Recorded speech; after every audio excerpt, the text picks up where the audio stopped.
UPPCS का सबसे पहले तो यही है कि कहते हैं ना कि तारीख पे तारीख मिल रही है पर तारीख नहीं मिल रही है। वो वाली तारीख जिस तारीख पे एग्ज़ाम हो जाए, पहले मार्च फिर से अक्टूबर और अब हो के दिसंबर। अब क्या पता दिसंबर में होगा कि नहीं होगा। सबसे पहले तो इस पर घोर विरोध है कि एग्ज़ाम समय का बच्चा समय का खराब हो रहा है और आने वाले समय में हो पाएगा कि नहीं हो पाएगा, क्योंकि इससे टाइम, पैसा और आशा सबका सब पानी में बह रहा है। और इस टाइम बच्चा कहता है ना कि अपने आप में ये सोच रहा है, यूपी गवर्नमेंट पे हंसी आ रही है कि ऐसी गवर्नमेंट क्या वाकई में एग्ज़ाम कराना चाहती है बच्चों के साथ, जो गवर्नमेंट अपना चुनाव 1 महीने के अंदर करा ले रही है। आज देख रहे हैं कि आप इलेक्शन कमीशन महाराष्ट्र जैसे प्रदेश का, जो कि 10 करोड़ से ज़्यादा जनसंख्या है, सोचिए उसका इलेक्शन वो 1 दिन में कराने की बात कर रही है। सोचिए कि 1 करोड़ भी जनसंख्या नहीं फॉर्म भर रही, 10 लाख की जनसंख्या फॉर्म भरने में वो एग्ज़ाम नहीं करा पा रहे। मुझे लगता है कि आयोग को, इलेक्शन कमीशन को दे देना चाहिए कि भैया दो तुम्हारा एग्ज़ाम करा, सबसे बड़ी। तो स्टूडेंट के क्या मुद्दा है इसमें?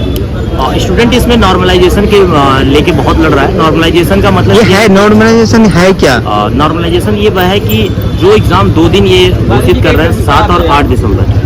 7 और 8 दिसंबर का मतलब है कि जिस बच्चे का एग्ज़ाम 7 तारीख को है उसके लिए तो पेपर टफ है, आएगा दोनों 7-8।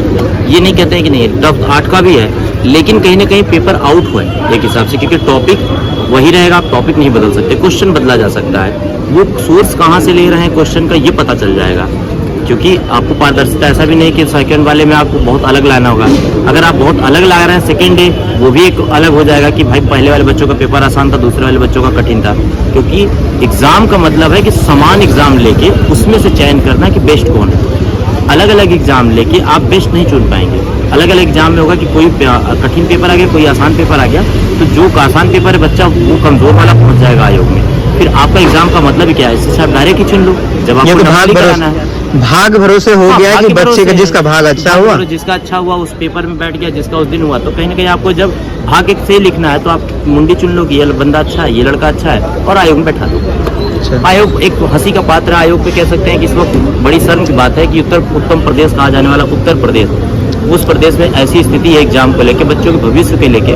इससे हमारा उग्र प्रदर्शन है, इससे हमें आत्मगिलानी की हम क्यों यूपी में रहें, हम क्यों यूपी फॉर्म भरे, इससे अच्छा किसी अन्य स्टेट में फॉर्म भर दें। आप देख रहे हैं बिहार जैसा प्रदेश, छोटा सा प्रदेश, कितनी ज़्यादा सीटें निकाल दे रहा है और 2 महीने में एग्जाम करा लेता है। उत्तम प्रदेश कहा जाने वाला योगी जी का शासन 1 साल में एग्जाम नहीं करा पा रहा है, जो कि अगली वैकेंसी 2025 वाली भी आनी है, वो कब आएगी पता नहीं। और जो ये डेट दे रहे हैं उसके ठीक बाद आरओ है, बच्चा आरओ की तैयारी कब करेगा इसका भी कोई पता नहीं, और एग्जाम होगा कि नहीं होगा ये भी कोई डिक्लेयर नहीं है।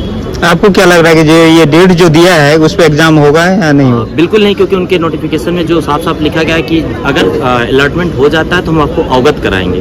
अवगत कराने का मतलब होता है कि वो डिसाइड नहीं है कि होगा कि नहीं होगा। प्रेशर जरूर है, और आने वाले समय महाकुंभ भी है, तो वो एक बहाना है उनके पास कि हमारी सारी सिक्योरिटी महाकुंभ में लग गई तो एग्जाम बाद में करा देंगे, जो कि एग्जाम हो सकता है। एग्जाम का अगर मुझसे पूछा जाए कि क्या उपाय है, एक आयोग के लड़के से कि कल का SDM DM है, आप यूनिवर्सिटी लीजिए, यूनिवर्सिटी जितनी सरकारी यूनिवर्सिटी है उसमें बहुत ज़्यादा बैठने की कैपेसिटी होती है। एक यूनिवर्सिटी मिनिमम 5-5 हज़ार बच्चे बैठ सकते हैं। आप चाहें तो यूनिवर्सिटी ले लें, सरकारी स्कूल ले लें, बहुत आराम से 10 लाख के बच्चों की भीड़ एडजस्ट हो जाएगी। लेकिन इनकी मंशा एग्ज़ाम कराने की बजाय एग्ज़ाम को टाल के नौकरी ना देना है। इस वजह से कहीं ना कहीं एक दूसरा बैक डोर से पैतरे निकाल रहा है, जो कि कहीं ना कहीं बच्चों के भविष्य के साथ, उनकी आशाओं के साथ खिलवाड़ कर रहे हैं। और जो इलेक्शन में बोलते हैं कि हम बेरोजगार या बच्चों के युवाओं के साथ हैं, युवा कंधा देश है, भारत का युवा कंधा, उस कंधे को ये तोड़ रहे हैं। और जब कंधा टूट जाएगा, तो जब कंधा ही नहीं रहेगा तो हम देश को संभालेंगे किस कंधे? कैसे देश विकसित होगा? इससे ही नहीं हो पाएगा, तो बहुत शर्मनाक बात है। और मैं